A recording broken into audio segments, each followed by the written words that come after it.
All right, let's talk defense. Today, we are building a fortress for what might be the hardest working livestock you'll ever own. Your worm farm is this incredible, living ecosystem, right? And our job, our mission, is to protect it. We're going to go through a complete troubleshooting guide to defend your investment from literally anything that could go wrong.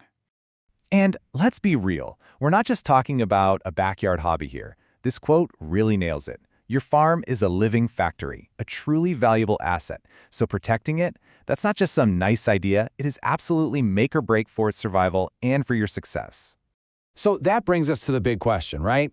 How do you actually turn a simple bin of worms into a fortress that can stand up to anything? Well, it all starts with the very first line of defense. First up, we're guarding the gates. This is all about the obvious stuff, the physical invaders that are literally trying to break in from the outside. You've got to understand that the attack can come from two directions, from above and from below. Up top, you've got your surface threats, birds, chickens, you name it. They see your worm farm as an all-you-can-eat buffet. And then, from down below, you've got the subsurface threats. We're talking rats and moles trying to tunnel their way in for a snack. And it's not just the big guys you have to worry about. You also have these smaller pests. Now, some are competitors like ants who are just going to move in and try to steal all the food. But others, like centipedes and flatworms, are straight-up hunters. They're there to prey on your worms. Don't let their size fool you. They can cause a ton of damage. So how do we stop them? It really boils down to 3 simple physical barriers. First, throw some netting over the top. That's going to block most of those aerial attacks. Second, get those bins up off the ground. Elevating them makes it so much harder for burrowing pests to get in. And third, and this is probably the most important one, secure your lids. Seriously, that one simple step is your #1 barrier against pretty much everything. Okay, so you've secured the perimeter. But what if I told you that guarding the gates is only half the battle? Sometimes the most dangerous enemies are the ones you can't even see. We're talking about threats that come from inside the farm itself. So this first invisible threat is what we call environmental stress. You can't catch this thing in a trap. It's what happens when the conditions inside your farm just go haywire. We're talking too hot, too cold, too wet, or too dry. When the environment itself becomes hostile, your worms are the first to suffer.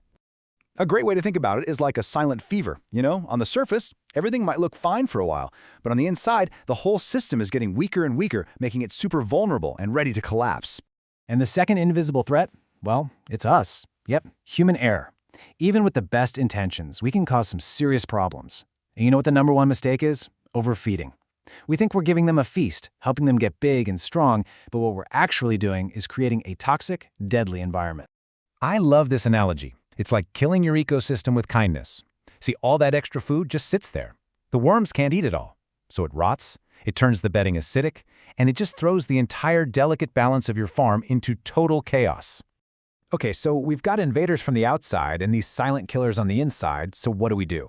We need a single master plan that can deal with all of it. And that brings us to the ultimate defense strategy. It's called Integrated Pest Management, or IPM for short. Now don't let the fancy name fool you. It's pretty simple. This isn't about just reacting when things go wrong. IPM is all about being proactive.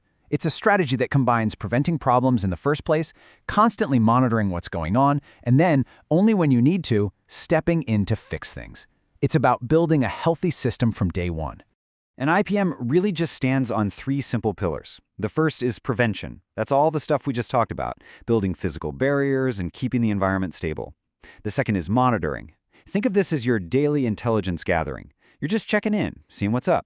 And the third pillar is intervention. This is when you actually spot a problem and you take quick, smart action to fix it. And a whole monitoring thing, that's something you can start doing like today. This checklist here is your new best friend.